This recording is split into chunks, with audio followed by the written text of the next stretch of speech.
Assalamualaikum warahmatullahi wabarakatuh. Perkenalkan, nama saya Angga Sarfandi. Saya dari jurusan Pendidikan Kepelatihan Olahraga. NIM 1908765. Baiklah, di sini saya akan membahas tentang administrasi kurikulum. Yang pertama yaitu pengertian administrasi kurikulum. Dalam Undang-Undang Nomor 20 Tahun 2003 dikemukakan bahwa kurikulum adalah seperangkat rencana dan peraturan mengenai isi dan bahan pelajaran serta cara yang digunakan sebagai pedoman dalam pelaksanaan proses belajar mengajar. Kurikulum memiliki arti secara sempit dan secara luas. Kurikulum dalam artian sempit diartikan sebagai sejumlah mata pembelajaran yang harus diikuti atau diambil siswa untuk dapat menamatkan atau menuntaskan pendidikannya pada lembaga tertentu.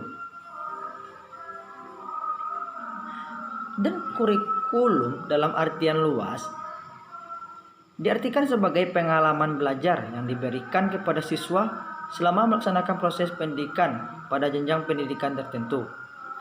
Dikarenakan kurikulum adalah pedoman atau rambu-rambu dalam melaksanakan kegiatan belajar mengajar, maka kurikulum tidak boleh dirancang sembarangan.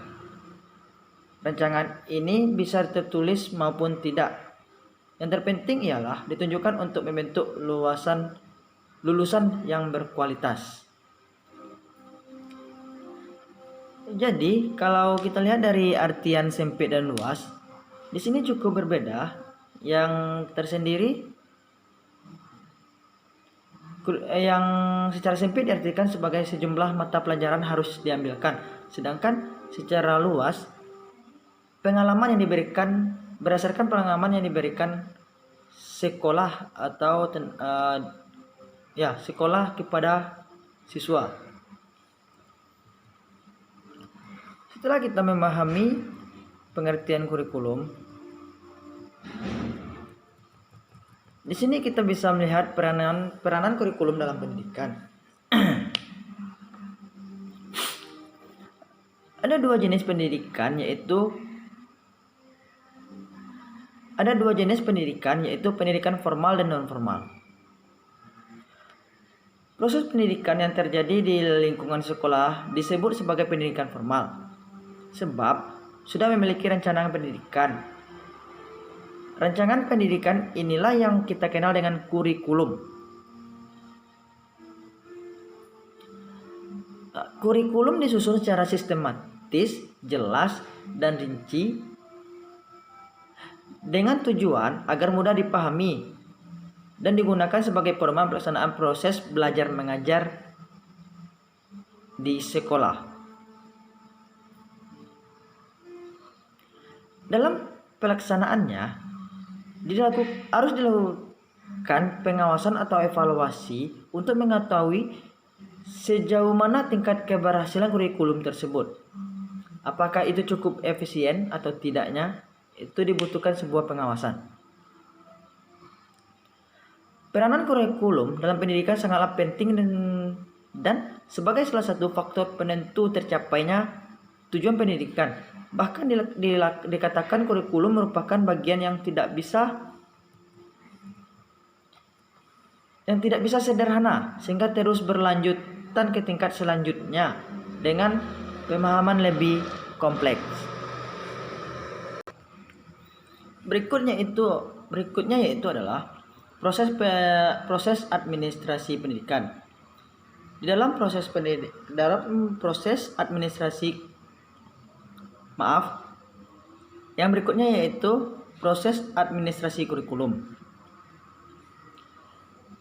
Dalam proses administrasi kurikulum harus ada empat yang harus diketahui. Yang pertama yaitu perencanaan.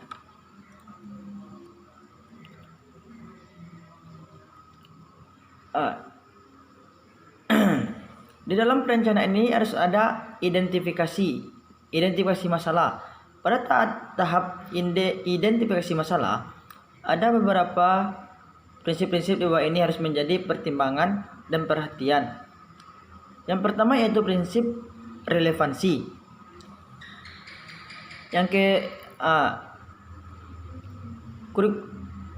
dalam prinsip relevansi, dia menyatakan bahwa kurikulum yang dirumuskan haruslah relevan atau sesuai dengan karakteristik, kebutuhan, dan pengembangan masyarakat. Yang kedua yaitu prinsip efektivitas.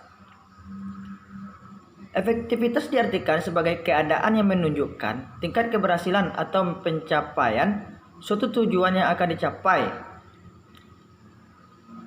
Kurikulum merupakan jabaran dari perencanaan sistem pendidikan dari kebijakan-kebijakan pemerintah. Yang ketiga yaitu prinsip efisiensi.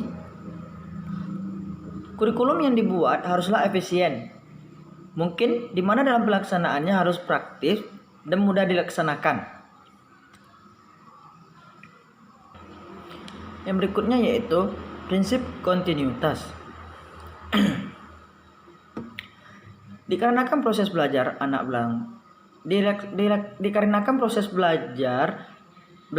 berlangsung secara berlanjut, maka pengalaman belajar yang terdapat di dalam kurikulum juga harus memiliki sifat berkelanjutan antara satu jenjang pendidikan dengan tingkat yang di atasnya. Dimulai dari tingkatan paling rendah dengan pemahaman yang paling sederhana hingga harus berkelanjut sehingga terus berlanjut ke tingkat selanjutnya dengan pemahaman yang lebih kompleks. Yang berikutnya yaitu prinsip fleksibilitas. Dalam pelaksanaan, kurikulum harus bisa menyesuaikan dengan kondisi yang ada, seperti karakteristik sekolah dan latar belakang siswa. Hal ini bertujuan agar siswa dapat menerima manfaat dari proses pendidikan yang ia jalani dan berguna untuk mempersiapkan penerus bangsa yang mampu bersaing di masa mendatang meskipun dengan kondisi dan latar belakang yang berbeda. Yang berikutnya kita bahas yaitu pengawasan kurikulum. Dalam sebuah administrasi diperlukan yang namanya pengawasan. Pengawasan berarti penjagaan, yaitu mempertahankan dan menjaga dengan baik.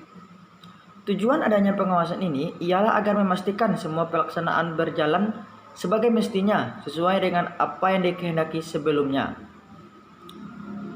Yang berikutnya yaitu evaluasi kurikulum.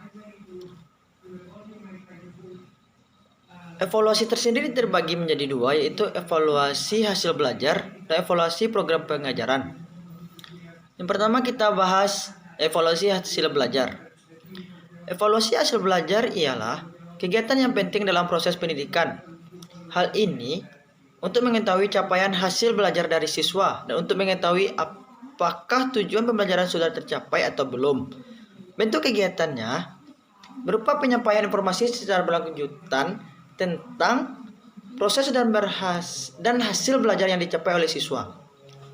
Yang berikutnya yaitu evaluasi program pengajaran.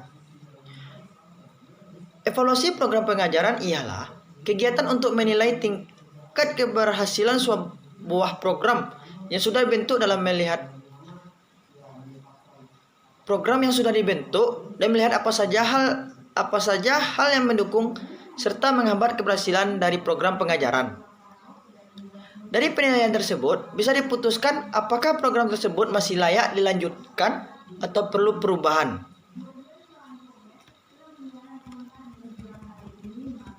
Baiklah, kesimpulan dari semuanya, kesimpulan dari materi ini yaitu kurikulum merupakan seperangkat perencanaan dan peraturan mengenai isi dan bahan pembelajaran serta cara yang digunakan sebagai pedoman dalam pelaksanaan proses belajar mengajar.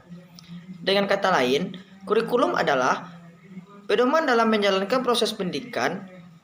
Kurikulum memiliki kedudukan dan posisi yang sangat sentral dalam keseluruhan proses sehingga tercapai tujuan pendidikan. Baiklah, hanya itu yang bisa saya sampaikan pada saat ini. Kalau ada kesalahan dan kekurangan saya mohon minta maaf dan mohon dimaafkan. Saya akhiri dengan Assalamualaikum warahmatullahi wabarakatuh.